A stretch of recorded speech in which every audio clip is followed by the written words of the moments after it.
Members of the House and Senate Select Committees on Disaster Preparedness and Flooding met together in order to fast-track the review process. But by mid-afternoon Wednesday, one thing was clear. The committee wanted more than a quick assessment. This Select Committee is formed because 137 people are dead, including a number of 8-year-old little girls out of a camp.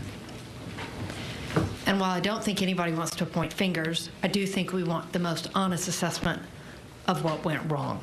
The storm that triggered flash flooding in the Texas Hill Country and Central Texas dropped more rain than initially expected. 2 days before it hit, state resources were deployed across a wide threat zone, 35,000 square miles, about the size of the state of Indiana, the committee was told.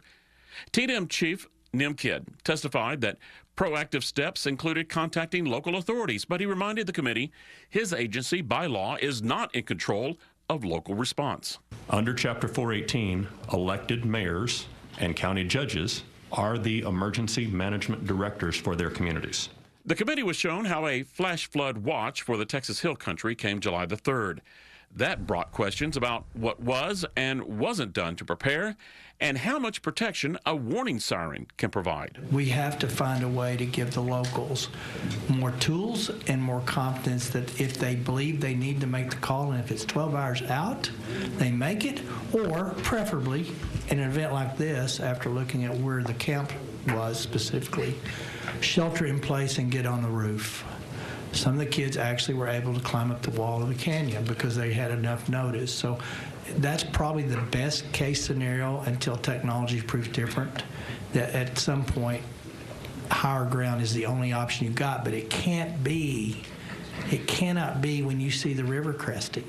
Advisories from the National Weather Service escalated shortly after midnight, July the 4th.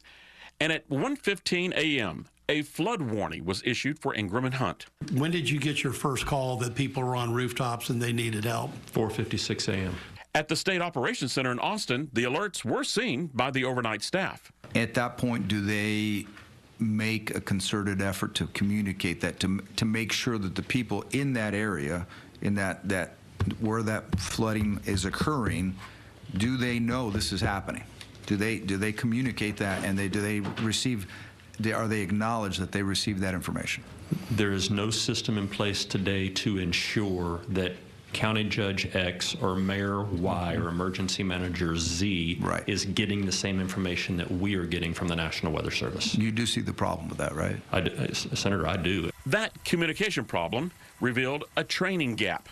There's no uniform state certification process for local emergency managers.